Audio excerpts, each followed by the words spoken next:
Pakistan peoples party के रहनुमा senator शेरी Rahman Sindh house Islamabad में प्रेस कॉन्फ्रेंस कर रही हैं। इंड्यूस टॉर्चर, उनके साथ हम कम से कम यकजहती का इजहार करते और पाकिस्तान से एक पावरफुल, बहुत अहम पैगाम जाता सारी दुनिया को, ख़ास तौर से यूनाइटेड नेशंस को और उन इदारों को जो इस वक्त कम से कम ह्यूमन राइट्स के हवाले से रिपोर्टें निकाल रहे हैं और आवाज़ें उठ रही हैं। पूरी दुनिया में बेसाख्ता आवाज़ें उठ रही हैं। पाकिस्तान अकेला नहीं है, जिससे बात की जा रही है कश्मीर में जो मजालिम हैं, और वो 1 साल उसका हो गया है, 5 अगस्त को 1 साल भी हो चुका है और अब कश्मीर का ब्लैक डे आया जाता है।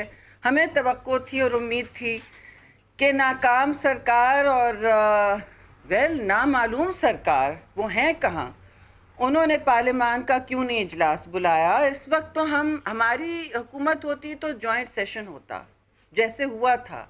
आप सबको याद होगा कि कश्मीर के हवाले से जॉइंट सेशन हो चुका है और ये गैर फाल नहीं होता अमल। ये एक बहुत अहम पैगाम देता है दुनिया को पाकिस्तान के मौक़िफ़ का और मुश्तरका मौक़िफ़ का। सब यक ज़बान होके जब करारदादें पास करते हैं और तकारीर होती हैं तो बग़ैर हुकूमत के किसी मौक़िफ़ के हम सब एक पेज पर आ जाते हैं। इसमें आपने देखा होगा कि जब भी पाकिस्तान का कोई भी नेशनल सिक्योरिटी क्राइसिस हो या मसला हो, पाकिस्तान की आला क़यादत, चाहे वो अपोजिशन में कितनी भी बटी हुई हो, कितना भी तकसीम का माहौल हो, हम सब खुद साख्ता वहाँ पहुँच जाते हैं। कल भी इसी तरह सेनेट में हमने वो करारदाद खुद लिखी और मंजूर करवाई, हाउस से अपोजिशन ने की, और फिर ज़ाहिर है वहाँ ट्रेजरी बेंचेस ने भी उस पर साइन किया। तौहीन आमेज़ खाकों के हवाले से भी हमने सब ने कोऑपरेट किया। जब पाकिस्तान की बात होती है या कोई फंडामेंटल बात हो तो हम सब साथ खड़े होते हैं। लेकिन इस वक्त दोस्तों सूरत हाल ये है कि पार्लियामान को बेतौकीर करके बुलडोज़र की तरह इस्तेमाल किया जा रहा है। और किस चीज़ के लिए इस्तेमाल किया? 2-2 दिन आप देख रहे हैं नेशनल असेंबली में भी किस तरह बुरहानी कैफियत है।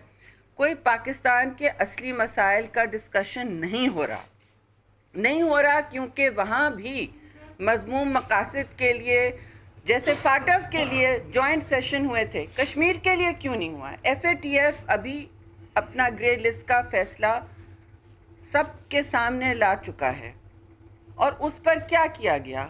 हमने 3 महीने बैठ के रात दिन लगा के हमारे सारे वकला ने, हमारे एक्सपर्ट्स जो हैं फॉरेन पॉलिसी के, जो FATF पर नज़र रखते हैं, सब ने इतनी मदद की। और ये जो कहा जा रहा है कि हमने अपने लिए बात की, अपने लिए कतई नहीं की। पहला कानून में फिर आपको याद दिलाऊंगी क्योंकि बहुत सारे सहाफ़ी दोस्तों ने कल मुझसे सवाल किया कि आपने हमें ठीक से समझाया नहीं कि क्या ये कवानीन थे। अब ये 15 बिल्स थे, एक के बाद दीगरे ये बिल्स आते रहे, लेकिन इनका नोटिस कब से दिया हुआ है? FATF और IRCG जो है, ICRG international cooperation review group, जो एक ज़ैली इसकी ब्रांच है FATF की, उन्होंने 2018 की शुरुआत से ये नोटिस पाकिस्तान को दिए हुए हैं कि आपने ये इक़दामात लेने हैं।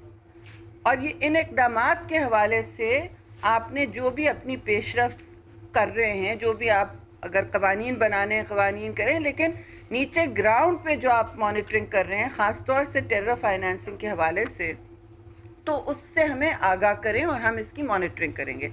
अब 2018 देख लें और आप पिछले जो 2-3 महीने हैं उनका हाल देख लें। रोज़ एक नया कानून आता था हमारे सामने, ये ऑर्डिनेंस है, ये फ़लाँ बिल है, इसको भाई हमने उजलत में पास करना है, रातों रात पास करना है। और अक्सर व बेशतर पहले 2 कवानीन में तो पाकिस्तान की अपनी एजेंसियों की तहफ़्फ़ुज़ नहीं की हुई थी। आप सबको याद होगा जो UNSC वाला कानून था, उसमें पाकिस्तान की एजेंसी, जहाँ तक के रेगुलेटर, जो स्टेट बैंक का जो रेगुलेटरी बॉडीज़ है, उन सबको भी एक्सपोज कर दिया हुआ था। भाई आप इस तरह उजलत में ड्राफ्टिंग ना करें, कट एंड पेस्ट ना करें। ना अहल सरकार, आप देख तो लें आप पाकिस्तान की तहफ़्फ़ुज़ कहाँ कर रहे हैं। ना आप IMF से तहफ़्फ़ुज़ कर पाते हो, हम सब ने IMF से डील किया है, یہ میں نہیں کہہ رہی کہ نہیں کیا، میرے ساتھ میاں صاحب ہیں، وہ تو IMF کے سخت خلاف ہیں، لیکن ہم سب نے IMF ریجیمز کے ساتھ ڈیل کیا ہے، اور ہم سب نے FATF کے ساتھ بھی ڈیل کیا ہے۔ FATF پاکستان کو پہلے گرے لسٹ میں ڈال چکا ہے۔ آپ نے یہ ہنگامہ تماشا دیکھا جس سے چپ چاپ پاکستان کو گرے لسٹ سے نکالا گیا؟ آپ مجھے خود بتائیں، آپ نے یہ دیکھا؟ اور اب جو شادیانے منائے جا رہے ہیں، ہمیں کہا گیا سڈنلی پرسوں کہ جی واہ واہ، 21 مقاصد پر ہم نے پورا کر لیا سارا ہمارے اہداف، اور باقی جو 6 ہیں وہ اب کمپلیٹ نہیں ہوئے۔ یعنی آپ گرے لسٹ پہ موجود ہیں اور آپ اس پر جشن منا رہے ہیں، اور پاکستان کی عوام کو اور پارلیمان کو اس طرح بے وقوف بنا رہے ہیں۔ یہ کیا طریقہ ہے؟ یہ کیا تماشا ہے؟ اور اگر اس میں ایسی کوئی بات تھی، اور اگر سیاق و سباق سے دور کوئی بات کی گئی ہے، تو پھر انہوں نے وہاں پارلیمان میں کیوں نہیں، 2-3 دن سے پارلیمان چل رہا ہے، کتنے دنوں سے پارلیمان چل رہا ہے، کیوں نہیں یہ بات کی وضاحت وہاں کی گئی؟ تو ہمارا مطالبہ ہے، اور بہت واضح مطالبہ ہے، کہ پاکستان کے وزراء جنہوں نے FATF کے قوانین یوز کیے ہیں یہ کہنے کے لیے کہ صرف اپوزیشن ہی کی وجہ سے یہ سارے پاکستان ایکسپوز ہوا ہے، وہ آ کے وضاحتیں دیں۔ اور میں آپ کو یہ بھی وضاحت سے دکھانا چاہتی ہوں کہ جو ICRG ہے، فائنینشیل ٹاسک فورس کا، جو پہلے لاگو نہیں تھا، مانیٹرنگ، انہانسڈ مانیٹرنگ کی بات کی جا رہی ہے جون سے، 2018 سے انہانس مانیٹرنگ کی بات کی۔ ذرا آ کے بتائیں کہ آپ انہانس مانیٹرنگ سے اتریں، کیونکہ ہم سب چاہتے ہیں کہ پاکستان اس گرے لسٹ سے نکلے۔ اس کے لیے بہت دور رس اثرات ہو سکتے ہیں، اور بجائے اس کے کہ یہ اپوزیشن کو وچ ہنٹ کے لیے استعمال کریں اور اس طرح کے قانون لائیں جو بغیر وارنٹ کے آپ اریسٹ کر سکتے ہیں، اور جو آپ بار بار کہہ رہے ہیں کہ یہ جناب آصف زرداری ذمہ دار ہیں اور میاں نواز شریف ذمہ دار ہیں اور فلاں ذمہ دار ہے، یہ اس سے تعلق نہیں رکھتا۔ اس میں کیا لکھا ہے؟ Recently, the International Cooperation Review Group of the Financial Action Task Force recommended that Pakistan be retained on the grey list given its failure to completely implement the 27-point action plan to check terror financing. اس میں AML نہیں لکھا ہوا ہے، simple سی بات ہے۔ اور پھر آپ آگے بہت دیکھ سکتے ہیں، بے شک AML کے بہت لاز ہم نے اس میں کاؤنٹر کیا، ہماری اپنی حکومت بھی لے کے آئی تھی 2010 میں، لیکن آگے آپ جائیں تو آپ دیکھیں کہ انہوں نے اس کے لبادے میں، ان کا صرف کام یہ ہے، اس کے لبادے میں اپوزیشن کا وچ ہنٹ کیا، اور جو ہم نے کوآپریشن دکھائی تھی بجائے اس کو موقع دیکھتے، کوئی بھی سیاسی حکومت ہوتی کہتی اسے ہم موقع سمجھتے ہیں، کشمیر کو ہم موقع سمجھتے ہیں، گلگت بلتستان کے مسئلے کو ہم موقع سمجھتے ہیں، کووڈ کو ہم موقع سمجھتے ہیں، پولیٹیکل یونٹی، ہم آہنگی، کنسنسس کریٹ کرنے کی۔ کچھ ایشوز پر تو کہیں بھی کتنا بھی ہمارا اختلاف ہو پرائم منسٹر سے اور ان کی سرکس جیسی جماعت کے ساتھ، ہم پھر بھی وہاں ان سے ملتے اور بیٹھتے اور ایک جوائنٹ موقف، مشترکہ موقف ضرور اختیار کرتے، پاکستان کی خاطر اور اس کی عوام کی خاطر، اور سب کو حوصلہ دینے کے لیے۔ حوصلہ دینا، دیکھیے اپوزیشن کا کام ہوتا نہیں ہے، لیکن اس وقت اپوزیشن حوصلہ دینے کھڑی ہے کہ ہم جو ہیں پاکستان کی عوام کے مسئلے مسائل لے کر، ان کا علم لے کے کھڑے ہیں، کیونکہ اس وقت حکومت کیا کر رہی ہے؟ پارلیمان کو تقسیم، ملک کو تقسیم، اپوزیشن سے تقسیم، اور سب جتنے بھی مقاصد ہیں جو انہوں نے خود ہی اپنے لیے سب کے سامنے رکھے تھے کہ ہم یہ کریں گے، ہم وہ کریں گے، تباہی سرکار نے تو صرف تباہی پھیری ہے۔ آپ FATF کی گرے لسٹ سے نکلے نہیں، جب سے یہ آئے ہیں 2 سال سے یہ نوٹس چل رہا ہے، کوئی کام کیا نہیں، راتوں رات غلط سلط قوانین بنائے گئے جس کی وجہ سے آپ صرف ابھی بھی اس کی زد میں ہیں۔ اور وضاحت کریں آ کے کہ اور کس چیز کی ضرورت ہے، ہم مدد کرتے ہیں، لیکن پارلیمان میں آئیں تو بجائے ایک شام پہلے فون کرنے کے کہ یہ بلز پاس کرنے ہیں پاکستان کی خاطر، پاکستان کے پارلیمان کو بے توقیر تو نہ کریں، کشمیر ڈے پہ جوائنٹ سیشن کیوں نہ کریں۔ آپ دیکھیں جو بھی موقف ان کا رہا ہے، یہ کشمیر فروش جو सरकार है इन्होंने क्या किया है, आप देख लें। महंगाई के हवाले से असल मसला पाकिस्तान का महंगाई है इस वक्त असल मसला महंगाई है, लेकिन इसके बारे में कोई बात नहीं कर पा रहा, क्योंकि इन्होंने हम सबको, आप सबको बयानिए की जंग में उलझा के रखा हुआ है। सुबह से शाम तक सिवाय स्पोक्समैन की फौज के कोई और कुछ नहीं काम हो रहा होता। नैरेटिव का बयानिया चल रहा होता है। पाकिस्तान को कौन चला रहा है? हमारा सवाल है कि जब FATF देख लें, कश्मीर को देख लें, आप पोलियो देख लें, खत्म होने को था पाकिस्तान, वापस आ गया है। पाकिस्तान ग्रे लिस्ट पे वापस आ गया है। पाकिस्तान अब इतने कर्जे ले चुका है, जो ये कहते थे कि हम IMF के सामने, किसी के सामने हाथ नहीं फैलाएंगे, इतने कर्जे ले चुका है कि अब किसी को समझ नहीं आ रहा है कि उस अफरात ज़र को कैसे कंट्रोल किया जाए, क्योंकि आप बेलगाम कर्जे लेंगे तो अफरात ज़र बढ़ेगी आपका, राइट। और इस वक्त बिल्कुल ख़तरनाक कमर तोड़ महंगाई मुल्क में चल रही है, लेकिन उसके बारे में कोई बात नहीं हो पा रही। पार्लियामान में हमने डाले हुए हैं नोटिस पे नोटिस, कल भी था, लेकिन बजाय इसके कि हमारी सुने, वजाहतें दें, लोगों को एतमाद में लें, पार्लियामान को इज्जत दें, वो और अवाम को इज्जत दें, क्योंकि पार्लियामान के नुमाइंदे वही हैं। ये तकसीम सरकार, नाअहल सरकार, ना मालूम सरकार, क्योंकि किसी को नहीं पता ये हैं कहाँ, सिवाय बयानिए की जंग में। ना मालूम सरकार क्या कर रही है इस वक्त? वो चुप हैं। प्राइम मिनिस्टर, आप पूछें कि, क्योंकि ये फाइनेंशियल बातें हो रही हैं, पूछें कि जी ये अफरात ज़र है, 1% ग्रोथ है, कैसे आप इससे, इस चुंगल से निकलेंगे? आप ये कर्जे वापस कैसे देंगे? टाइगर फोर्स नहीं कर पाएगी, ये टाइगर फोर्स काम नहीं करेगी जो नोटिस इशू कर रही है पंजाब में। आप वहाँ इंतज़ामिया को, इनका क्या मैंडेट है? इनको अनलीश करेंगे अवाम पर, धमकियाँ देंगे? देखिए, धोस धमकी से मुल्क नहीं चलते, धोस धमकी से आपकी अफरात ज़र नहीं ख़त्म होगी, जो असल मसला है अवाम का।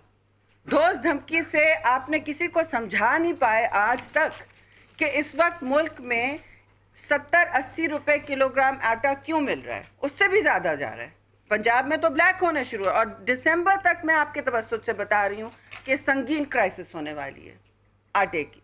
बहरानी कैफियत चीनी की बनी, बहरानी कैफियत अब आटे की बनी है। कमीशंस बने, क्या हुआ? आराम से जिनके नाम हैं उनकी कुर्सियां बदली काबीना में और बाहर चले गए, आराम से बाहर चले गए। नैब तो सिर्फ हमारे लिए ना, जाहिर है नैब तो सिर्फ हमारे लिए है। उनकी बसें जलें, BRT की, वो फ़र्क नहीं पड़ता, उस पर कोई इंक्वायरी नहीं होगी। लेकिन अभी आप देख लें कि 100, इस वक्त टमाटर 170 किलो है, शौक होना है। 80 रुपए किलो प्याज है इस वक्त। मुर्गी और गोश्त तो लोगों की पहुंच के बाहर है। जो मजदूर एक दिन की दिहाड़ी कमाएगा, आप बताएं वो कहाँ से दो रोटी किस तरह वो टेबल पे रखेगा? और आप मुझे ये बात भी बताएं कि ये जो कह रहे हैं ना कि हमने, कोई सख्त कंफ्यूजन चल रहा है मुल्क में इस वक्त। क्या बात हो रही है कि जो आटा है, प्राइम मिनिस्टर कह रहे हैं मुझे पता नहीं है ये इंपोर्ट क्यों नहीं हुआ। आपने सुना होगा ना, प्राइम मिनिस्टर ने पहले तो कहा पिछले साल के ये एक्सपोर्ट हो गया, फिर कहा कि इस साल इंपोर्ट क्यों नहीं हुआ, और उनकी अपने जो इदारे हैं वो कह रहे हैं हमारे पास काफ़ी स्टॉक हैं। तो फिर होर्डिंग कौन कर रहा है? पंजाब में हो क्या रहा है, जहाँ ज़्यादातर गंदम बनता है? और गंदम की जहाँ तक बात की जा रही है, देखिए आप मुझे बताएं कि ये इस वक्त कौन सी मिलें हैं जो होर्डिंग कर रही हैं? उनके कुछ इनके दोस्तों की मिलें हैं, national flour mills, supreme flour mills. इनका आप खुद ही पता कर लें कि कहाँ कहाँ होर्डिंग हो रही है, क्या क्या किया जा रहा है। और ये सब अवाम के नाम पे बातें हो रही हैं। आपने देखा होगा कि कोविड के दौरान, कोविड आ रहा है, कोविड जा रहा है, अद्वियात की क्या कीमतें होती चली जा रही हैं, बढ़ाती चली जा रही है। और मल्टी नेशनल्स के कहने पर, जो हमारी हुकूमत ने कभी नहीं किया, बहुत दबाव होता था। मैं खुद हेल्थ मिनिस्टर थी, कभी भी नहीं करते थे। आप अब देखिए इस वक्त क्या किया जा रहा है। सर्दियाँ आ गई हैं, आने को हैं, सर पे हैं। इस्लामाबाद में तो सब लोगों ने स्वेटर चढ़ा लिए हैं। और आप देखिए कि गैस किधर है, और गैस के लिए कोई मंसूबा किधर है? पूरे पावर सेक्टर के लिए कौन सा मंसूबा है? आप मुझे बताएं। आप कल के अखबार की सुर्खी देखिए 303 खरब के बारे में तो इनकी खुद बुद ऑडिटर जनरल ने इनके 2 साल की बात की है। पावर सेक्टर का गर्दिशी कर्जा जो है आसमान तक पहुंच गया है। रोज नोटिस, सरकार नोटिस ले लेती है, उसके बाद क्या होता है? उसके बाद क्या होता है? कुछ नहीं। तो जिस तरह ये फाटफ पे, अपनी खारजा पॉलिसी पे, कश्मीर पर बिल्कुल गायब हैं, आप मुझे बताएं, ये सवाल तो उठता है कि पाकिस्तान को इस वक्त कौन चला रहा है? ना आप पावर सेक्टर की क्राइसिस खत्म कर पा रहे हैं, बढ़ती चली जा रही है। पोलियो वापस आ गया है, इन्फ्लेशन आसमान तक पहुंच गया है, अब गंदम की क्राइसिस है, शुगर की क्राइसिस है। तो आप बताएं कौन सी क्राइसिस नहीं है इस वक्त? कश्मीर के लिए आपने क्या किया? आपने एक दिन अनाउंस किया कि वो जुमे को हम एहतजाज करेंगे, क्या बना उसका? सही या गलत? आपने कहा तो एहतमाम तो किया था, अब आपने कश्मीर के ब्लैक डे पे पार्लियामान का इजलास तक नहीं बुलाया कि भाई इस पर हम सारा पार्लियामान यकज़बान होके एक पैगाम देगा दुनिया को। पार्लियामानों की बात सुनी जाती है। पाकिस्तान पीपल्स पार्टी ने तो अमेरिका के साथ आंखों से आंख मिला के रखी है और बात की, शमसी एयरबेस बंद किया, क्या क्या नहीं किया। 7-7 महीने उनके कार्गो को आने नहीं दिया। कह देते थे कि पार्लियामान का फैसला है, क्योंकि पार्लियामान फैसले करता था, लेकिन पार्लियामान को बेतौकीर किया जा रहा है बार बार, और पार्लियामान को बिल्कुल इररेलेवेंट करने की कोशिश की जा रही है। प्रेसिडेंसी ऑर्डिनेंस फैक्ट्री बन गई है, चाहे वो सिंध के हवाले से हमले हों, चाहे रेफरेंसेस हों, जिसकी कल बात करेंगे मियाँ साहब, और फोकस बात करेंगे उस पर। तो ये सारी बातें आपके सामने हैं, और हम क्या देख रहे हैं? प्राइम मिनिस्टर का रिएक्शन कि मैं ये नहीं होने दूंगा, अगर मेरी हुकूमत को हटाया गया तो मैं मुल्क को चलने नहीं दूंगा। जो सरकार 126 दिन दारुल खिलाफा को पाकिस्तान के यरगमाल रखे रही, वो किस तरह कह रहे हैं कि हम जमहूरी जलसे नहीं कर सकते, पर्चे काटने लगे हैं। भाई उनसे कहें गद्दारी के पर्चे निकालने से पहले अपने मुल्क को चलाने का कोई मंसूबा तो बनाएं, कंटेनर से उतरें। ऐसा लगता है फिर कंटेनर की तैयारी की जा रही है। टाइगर फोर्स किस लिए है? किसके खिलाफ इस्तेमाल होगा? पाकिस्तान की आवाम के खिलाफ इस्तेमाल होगा ना। और इसकी क्या मैंडेट है, उसकी क्या लीगल हैसियत है? तो ये क्या हो रहा है पाकिस्तान में? जर्नलिस्ट सहाफ़ी दोस्तों की कलमबंदी की जा रही है, हरासा किया जा रहा है आए दिन सुबह शाम, और फिर कहते हैं हमें पता नहीं। और हमें कहा जाता है कि अगर आप जमहूरी बात करें, जमहूरियत के जलसे करें पूरा मन, जिसमें एक गमला नहीं टूटा, कहीं टूटा है? 3 बड़े बड़े जलसे हुए हैं तारीखी पीडीएम के, एक पत्ता कहीं इधर उधर मस हुआ नहीं। तो इनको क्या तकलीफ है? तो हमारा ये सवाल है इस वक्त कि कौन पाकिस्तान को चला रहा है? इस तरह पाकिस्तान नहीं चल सकता, और नामालूम सरकार अपना काम पकड़े, बजाय इसके कि अपोजिशन पर और मुल्क पर बयानिया की जंग चलाए, वो कुछ सोचें पाकिस्तान को गवर्नेंस किस तरह करना है। क्योंकि जो वक्त रह गया, इनके पास जो वक्त बहुत कम रह गया है, क्योंकि हमने तो तय कर लिया कि वक्त कम है इनके लिए। ज़्यादा वक्त अगर ये अपना टर्म पूरा कर लेंगे जैसे हमने सोचा था, हम जमहूरी लोग हैं, तो ये पाकिस्तान को ऐसी तबाही तक ना ले जाएं कि फिर उससे कोई वापस ना ला सके। अब आपके कोई सवाल हो तो हम एड्रेस। जी, एक तो ये बताइए कि जिस तरह आपने फरमाया कि FATF के हवाले से आपको एक दिन पहले फोन आ जाता है कि 2 दिन पहले, 1 दिन पहले कमेटी बन गई, बैठे हैं। कल ख्वाजा आसिफ साहब ने कौमी असेंबली में कहा कि CPEC के कानून के हवाले से हमसे अस्करी इदारों ने राब्ते किए कौमी असेंबली। आपके साथ ऐसा कोई राब्ता? जी बिल्कुल, ऐसा कोई राब्ता नहीं हुआ है। और ये जो ऑर्डिनेंस है, एक तो ये कानून होना चाहिए, ये बिल होना चाहिए। हम वैसे ही ऑर्डिनेंस इस तरह जब हाउसेस चल रहे हैं, जब बातचीत हो सकती है, तो आप कानून लेके आएँ और आप फिर पूछें पूरी पार्लियामान से, उनकी कमेटियों से, जो मुतल्लका कमेटी हैं वहाँ हैं, दोनों हाउसेस में CPEC की कमेटी हैं। भाई आप ऑर्डिनेंस क्यों लेके आ रहे हैं? और कैसे आप उस्तना दे सकते हैं किसी एक मखसूस इदारे को कि जी इसको नैब से इस्तना है? कोई बिल आया हुआ है? कोई हमारे पास तो कोई बिल नहीं आया हुआ, कुछ नहीं आया हुआ हमारे पास। बस ये बातें हैं। नेशनल असेंबली में एक ऑर्डिनेंस ले हुआ है ना, कल ले करने की बात हो रही थी, बात हुई थी। ایجنڈا پہ آیا ہوا تھا پھر وہ لے نہیں ہوا. اسی طرح یہ چلا رہے ہیں. یہ عجیب و غریب طریقہ ہے جی, اس طرح ہوتا نہیں ہے. اچھا, دوسرا سوال یہ تھا کہ جس طرح میاں نواز شریف نے اپنے 4 سینیٹرز کو نو کانفیڈنس موو تھی, اس میں جو دغا کی تھی, ایکسپوز ہوئے, نوٹس جاری کر دی. پیپلز پارٹی نے ایک کمیٹی بنائی تھی, اس کا کچھ ہوا کہ کون لوگ تھے کس چیز کے؟ جی بالکل, ہم نے اپنی کمیٹی بنائی, ہماری فوری طور پر انکوائری ہوئی تھی اور ہم نے اپنے جو ایکشنز لینے تھے لے لیے. اب آپ دیکھیں گے, اور نون لیگ کو بھی اپنے اپنے لوگوں کا پتہ ہے. مسئلہ جی ہم نے جو کرنا ہے ہم نے کر دیا ہے. اور اس کے حوالے سے بات یہ ہے کہ دیکھیے, ہم جو جماعتوں کو تقسیم کرنے کی کوشش کی جا رہی ہے نا, اس کو ہم ریزسٹ کرتے ہیں. ہم پرانی مزاحمتی سیاست کرنا جانتے ہیں. اس وقت جو حکومت کے پیر پھول گئے ہیں وہ 3 جلسے دیکھ کے پھول گئے ہیں, جن کو وہ جلسیاں کہہ رہے ہیں نا, وہ بڑے بڑے جلسے ہیں. جی اچھا, یہ جو ایک تحریک شروع کی گئی ہے پیپلز پارٹی سمیت پی ڈی ایم کی شکل میں پوری اپوزیشن کی جانب سے, پہلے وفاقی وزراء نے یہ درخواست کی کہ کووڈ کی وجہ سے جلسے منسوخ کیے جائیں. آج پشاور میں دھماکہ ہوا ہے, تو کیا اب پی ڈی ایم اس پر غور کر رہا ہے کہ